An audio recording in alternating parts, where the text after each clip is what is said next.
بسم الله الرحمن الرحيم، والصلاة والسلام على أشرف المرسلين سيدنا محمد ومن والاه إلى يوم الدين. السلام عليكم. تلاميذي الأعزاء، أخواتي الأمهات الفاضلات، مرحبا بكم معايا في فيديو جديد على القناة، اللي هو بإذن الله تكملة للجزء الثاني من الصفحة 16 اللي قرينا على الأول لو سوجي، والآن نكملوا الجزء الثاني إن شاء الله يا رب العالمين. نتمنى الصوت هالمرة يكون مليح ونبداو على بركة الله.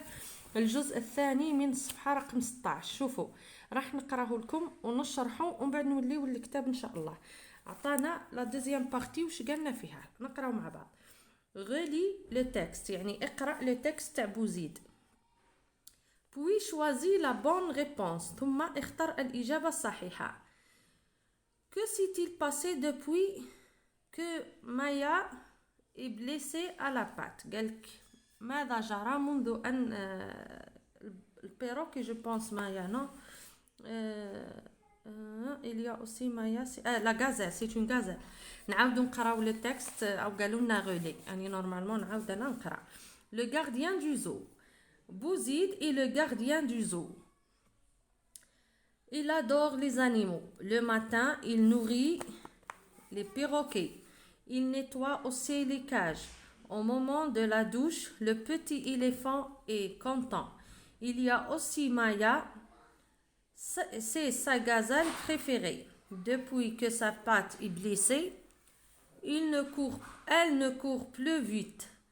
C'est une bête fragile. نعاود لكم. بوزيد هو الحارس تاع حديقة الحيوانات. يحب il adore les animaux، يعشق الحيوانات. سما يحب، لو كان جات يحب نقولوا إلام بصح هنا il adore سما فوق المحبة، يعشق الحيوانات.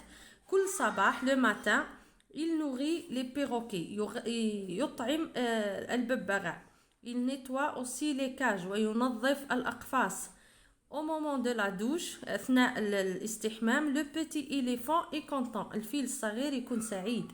content heureux معناها سعيد. Il y a aussi Maya، مايا هي وتوجد أيضا مايا، اسمحوا لي على حسبني الصغير. c'est sa gazelle préférée، هي غزالته المفضلة. depuis que sa patte est blessée، منذ أن القائمة تاعها ولا رجلها تجرحت ولا تقاست. elle ne court plus vite، ما عادتش تجري بتزاربة ولا ما عادتش تجري بسرعة. c'est une bête fragile، إنها حيوان ضعيف ولا حساس. شوفوا بات قلنا بات veut dire animal، حيوان. هنا واش قالوا لنا غولي لي تكست، عاودنا قريناه. قالنا que s'est-il passé، اسنا ويبان que s'est-il passé depuis que Maya est blessée à la patte؟ ماذا حصل ولا ماذا جرى منذ أن أصيبت الغزالة مايا في قائمتها ولا في رجلها. قلت لكم الحيوانات ما نقولوش الأرجل، نقولوا قوائم. elle ne boit plus vite، elle ne court plus vite. هل ما تشربش بسرعة ولا ما تجريش بسرعة؟ من خلال النص واش قريناه elle ne court plus vite، سما ما عادتش تجري بسرعة. elle ne court plus vite، هذه هي الإجابة الصحيحة. elle ne court plus vite. نشوفوا وش هو هذا النوع تاع الجمل. هذا النوع تاع الجمل شوفوا وش عطانا هنا. عطانا فراز affirmative وفراز négatif. elle marche vite و elle ne marche plus vite، elle ne marche plus vite. هادو هما الزوج جمل. راح نهضروا على فراز افيرماتيف الى فراز نيجاتيف. نوليو للشرح تاعي كيما مالفا في الكاي. نبداو على بركه الله. شوفوا عندنا فورم دي فراز هكا. فورم دي فراز الجزء الثاني تاع لا باج 16. لا فراز افيرماتيف الى فراز نيجاتيف. لا فراز افيرماتيف نقصدو بها كلمه وي، ولا فراز نيجاتيف نقصدو بها كلمه نو. نعرفها لكم واش معناتها لا فراز. نبداو ساعه بلا فراز افيرماتيف ومن بعد نعرفوا افيرماتيف ومن بعد نعرفوا كيفاه ننفيوها. هذه افيرماتيف هي المؤكده، الجمله المؤكده، ولا فراز نيجاتيف هي الجمله المنفيه. اي عندنا باللغه العربيه ثاني النفي، الجمله المنفيه.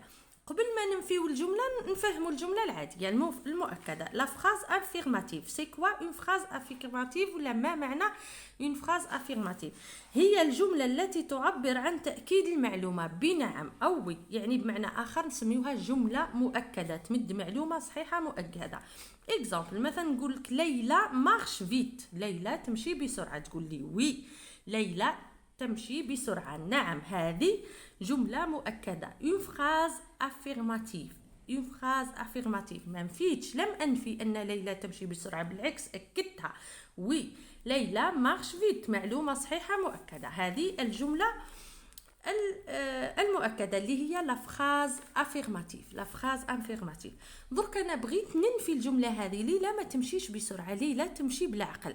وسقساني واحد قال لي ليلى تمشي بسرعه، راح نقول له لا، ليلى لا تمشي بسرعه. اللي واحد بغى يدي اختك بغات تروح يا وليلى البلاد، بغات عندي ليلى اختي ما تمشيش بسرعه، تمشي في عقلها. نمشي انا نوصل لعين جزر وهي مازالت هنا في السونتر في الدار.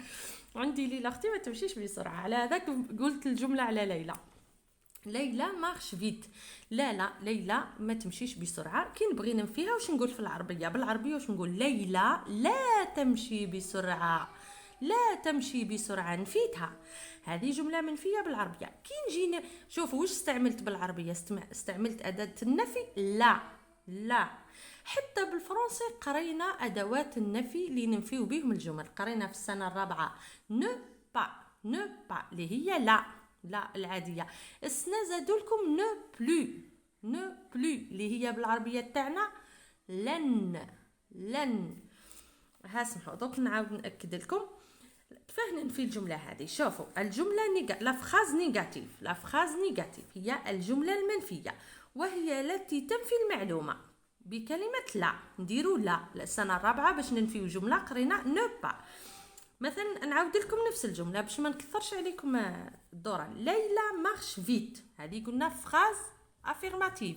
بغيت ننفيها واش نقول؟ نعم اسمحوا لي نكملوا. قلنا نفس الجمله السابقه واش هي؟ ليلى مارش فيت، هذه فراز افيرماتيف مؤكده. بغيت ننفيها العام اللي فات قلنا باش ننفيها قرينا ليلى نو مارش با فيت، هذه معناها ليلى لا تمشي بسرعه. واش زدنا؟ حتى بالعربيه زدنا اداه نفي اللي هي لا. حتى بالفرنسي نزيدوا ادوات نفي نسميوهم لي مو دو نيغاسيون اللي هما نو با. نعرفوا باللي الفرنسي لغه ماهيش غنيه، سما مش كيما العربيه عندنا كلمه تادي معنى تاع المعنى تاعها، بصح الفرنسي قادر نلمو زوج كلمات ولا ثلاثه باش نجيبوا اسم حاجه. مثلا حنا راكم بعد تقراوها في لي نو كومبوزي ولا لي مو كومبوزي.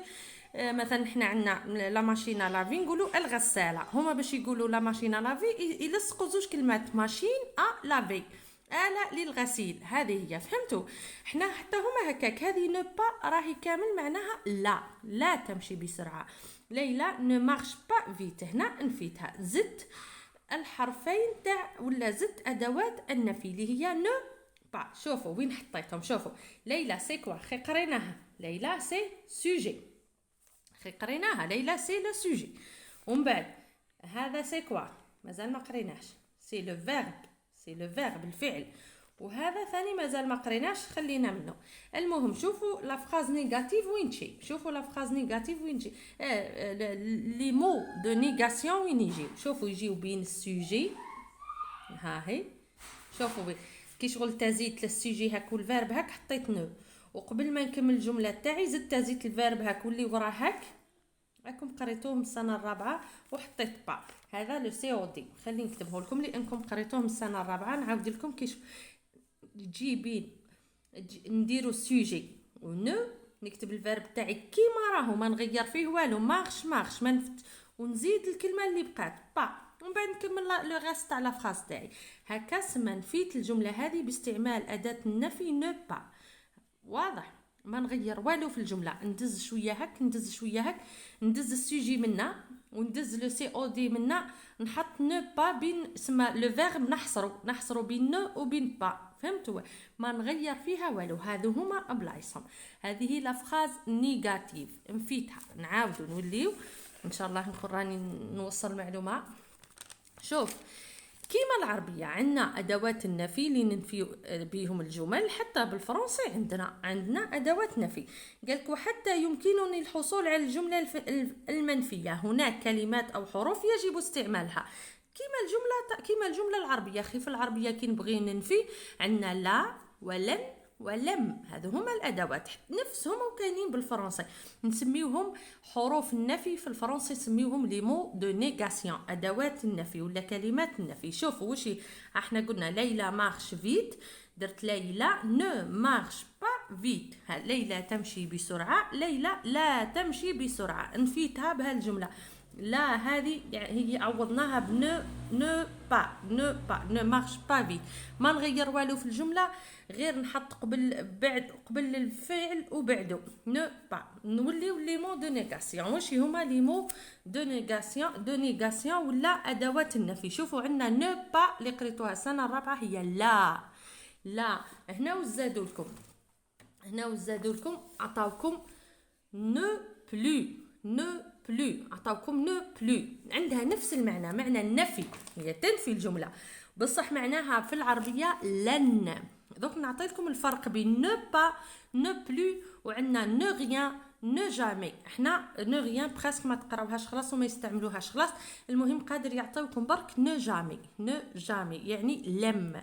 عندنا نو با هي لا، نو بلو هي لن، ونو جامي هي لم. شوفوا مثلا نعطيكم مثال بسيط جدا جدا، وقتها نستعمل نو با، وقتها نستعمل نو بلو، وقتها نستعمل نو جامي. شوفوا وقتها البنات نو با هي لا العادي، مثلا ليلى مارش فيت، ليلى نو مارش با فيت. مثلا المهم هو العادي نو با لا ما ناكلش، لا ما نشربش. مثلا tu manges des légumes, je ne mange pas les légumes. لا كلمة لا. بصح نو بلو نو جامي عندهم واحد المعنى، عندهم وقتاه نديروهم. شوفوا مثلا الفعل أدخن، أنا أدخن، مثال بعيد الشر علينا وعلى وليداتنا. أنا أدخن جو فيم، هذا واحد يقولك أنا أدخن، واحد انطق قالك أنا أدخن. ولا بغينا ننفيوها، واحد قدامه وش قال له أنا لا أدخن عادي، جو نو فيم با، أنا لا أدخن، أنا لا أدخن، هاهي أنا لا أدخن، هذا نفاها سما درك ماوش يدخن.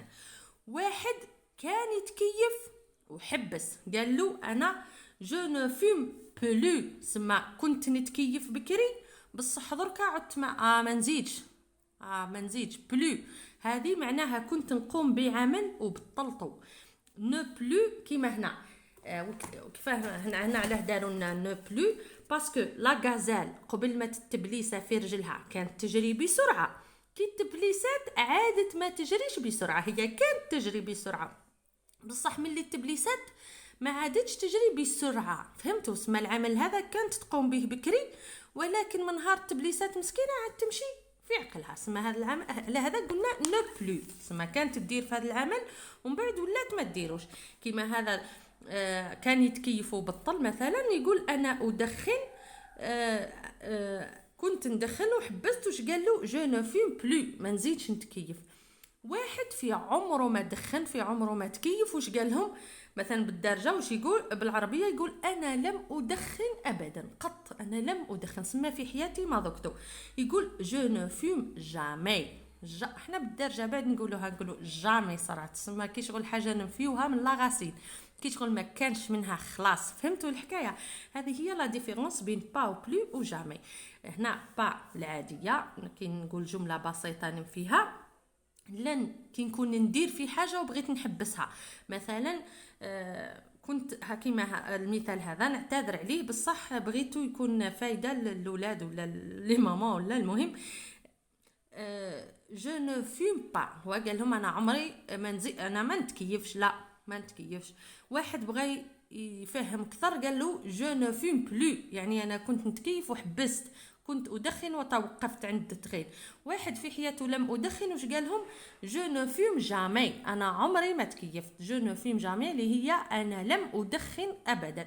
هنا لن يعني لا، هو الجملة البسيطة تاع ناكل نشرب ما ناكلش ما نشربش ما نخرجش ما ندخلش، هكا فهمتوا؟ جملة لا، نحب نقول كلمة لا. هنا ننفي ما عادش نزيد ندير هذيك الحاجه، نو بلو ما عادش نزيد نديرها. سما كنت نديرها وحبست مثلا، كنت مثلا نضيع دراهمي وحبست، عدت نوفر. فهمتوا المعنى تاع بلو؟ هو الحاجه نكون ندير عمل ونحبس، مش غير عمل مش مليح. يعني هنا كيما لاغازال كانت تجري مسكينه فيت، بصح ملي اصيبت حبست، ما عادتش تجري فيت. elle ne marche plus vite elle ne marche plus vite ما كان عادت ما تزربش. وجامي يعني ابدا، عمري ما درتها بالدرجه تاعنا نقولوا انا جامي درت هذيك الحاجه مثلا، ولا جامي راح نديرها. فهمتوا؟ هذا هو المعنى، الفرق بين نو با نو بلو نو جامي فقط. هذه هي لا فراز نيجاتيف، هي الجمله المنفيه، هي الجمله المنفيه. عندها ادوات خاصه نستعملوها، نسميوهم لي مو دو نيغاسيون. عندنا الجمله المنفيه هي لا فراز نيجاتيف، نسميوها نيجاتيف، جات من نو نيجاتيف. الجمله المنفيه هي لا فراز نيجاتيف، وهي جمله العكس خلايا على هضرتي، وهي عكس الجمله المؤكده، وهي جمله العكس اسمه، وهي عكس الجمله المؤكده. لا فراز افيرماتيف، لا فراز انا مثلا لا فراز افيرماتيف هي الجمله المؤكده. اسمها مثلا ليلى مونج لي ليغوم، ليلى ما تاكلش لي ليغوم، نقول ليلى نو مونج با لي ليغوم، نفيتها. فهمتوا؟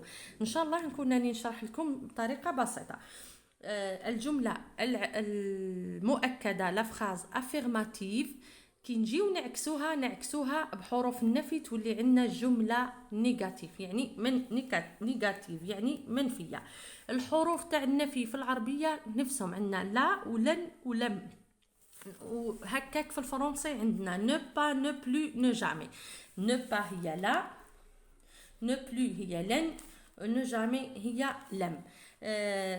للحصول على الجملة المنفية نحصر هذه الحروف هذو بين الفعل والمفعول به، بين الفعل والفاعل، وبين الفعل والمفعول به. فهمتوا؟ ها هو كي بلاصتها. شوفوا ندير لكم هكا، شوفوا عندنا لو سوجي وعندنا لو فيرب وعندنا لو سي او دي اللي هو المفعول به. كي نجي هذه في لافراز نيجاتيف، كي نجي نحولها لافراز افيرماتيف، كي نجي نحولها لنيجاتيف باش ندخل عليها حروف النفي ولا لي مو دو نيغاسيون، واش ندير؟ شوفوا الفعل ندزو هك شوي ونكتب نو، الفاعل نخليه في الوسط، الفاعل ندزو هكا شويه ونكتب نو، الفاعل نخليه في بلاصتو في الوسط، نزيد نكتب با، ومن بعد نكمل لو سي او دي. هذا هو المخطط تاع الجمله المنفيه، هذا هكا يجي المخطط تاعها. هاك كاين حالات اخرى نادره، في حالات اخرى ما يقراوهاش، خلينا منهم، ما نحاولوش ندخلوا الحاجه اللي ما يحتاجوهاش. عندنا لو سوجي بلس ان او اللي هي نو، بلس فيرب بلس با بلس لو سي او دي، بلس لو سي او دي يعني نكملوا الجمله.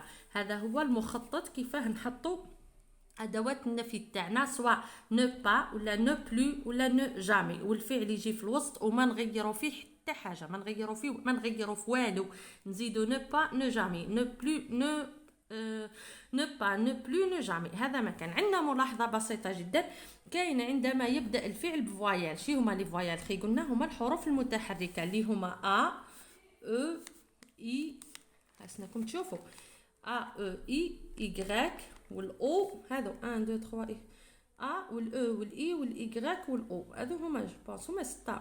1 2 3 4 5، ناقصني حاجه، وش هي البنات؟ الا والاو والاي والايغريك والاو، والله غير نسيت والبنات راح من راسي، والاش. وعندنا الاش، هي مازالت وحده هنا، هما 6 حروف ولا 5. المهم هذه الحروف هذو اللي نسميوهم لي فوايال، الحروف المتحركه. ما نكتبوش الان كامله، ما نديروش نو، نديرو ان ابوستروف ونكتبوا الفعل تاعنا. فهمتوا؟ هذا هو الدرس تاع اليوم. حاولت زربت قد ما نقدر، ما بغيتش نطول، بصح تبان لي راني شرحته بطريقه واضحه. ان شاء الله برك تكونوا تستفادوا يا رب العالمين. اللي ما فهمش حاجه يكتبها لي في التعليقات والله نعاودها باذن الله. هذه هي الجمله، الفرق بين الجمله المنفيه اللي هي لا فراز نيجاتيف ولا فراز المؤكده اللي هي لا فراز افيرماتيف. هذا هي التكمله تاع الدرس صفحة 16 من الكتاب المدرسي. هاي فراز افيرماتيف مؤكدة، فراز نيجاتيف منفية، نستعملوا ادوات النفي. قال كومبليت، نشوفوا التمرين اللي بعده. كومبليت لي فراز نيجاتيف سور طون كاي، قالك اكمل الجمل المنفية على كراسك. C'est un grand parc, les élèves peuvent terminer la visite. حنا قرينا في النص هذاك القديم لي زيلاف ما قدروش يكملوا، اذا نو توجور الحروف تاع لي نيغاسيون، لا نيغاسيون هي نو هي الاولى من السوجي دير نو، ما تحوسش تفهم. على الاقل تدي نص نقطه ولا 0.75 تاع نو، ما نكذبوش على بعضنا. سي ان غران بارك لي زيلاف نو بوف. مانيش راح ننفي حاجه كنت نديرها، ولا مانيش راح نقول اني ما درتش. هنا حاجه ما نقدرش نديرها درك. نو بوف با ne peuvent pas. اسكت علي. ne peuvent pas هنايا مامش راح يقدروا يكملوا زيارة الحديقة لأنه البارك كبير. c'est un grand parc, les élèves ne peuvent pas terminer la visite. ne الأولى ديما ما تحيروش فيها ne. والثانية depuis qu'il s'est cassé le bras il porte d'objets lourds. شوفوا هو قالك منذ أن كسر ذراعه مع يهز حوايج ثقيله، يهز اشياء ثقيله. هو كان يهز بكري ثقيل بصح تكسر ذراعه. كي عاد تكسر ذراعه عاد ما بغاش يزيد يهز، لن يهز اشياء ثقيله منه وهاك. هي نو بلو، خي قلنا بلو هي اللي كنت ندير الحاجه وبطلتها ما نزيدش نديرها. هذه هي هنايا نو توجور هي الاولى نو، وهنا بلو ما نزيدش ندير، ما نزيدش نهز الحوايج ثقال من اللي تكسر ذراعه. فهمتوا؟ هذا هو درس اليوم ان شاء الله. ان شاء الله نكون فدتكم. نسال الله السداد والغفران، ونسالوا ان شاء الله يقوينا ويقويكم. لي ماما ان شاء الله راني حساب لي ماما كامل في تعبهم مع اولادهم، لاننا في نفس المركب كامله. ربي يوفقهم ويعطينا القدره، وربي يقوينا عليهم. كانت معكم السيدة أم خديجة في منوعات قناة أم خديجة. إن شاء الله يا رب العالمين اللي عجبتها طريقة شرحي تبارطاجي، تقول لصحاباتها، تقول لخواتاتها، ونشر الخير ولا الدال على الخير كفاعله. دمتم في رعاية الله وحفظه إلى درس قادم إن شاء الله، والسلام عليكم.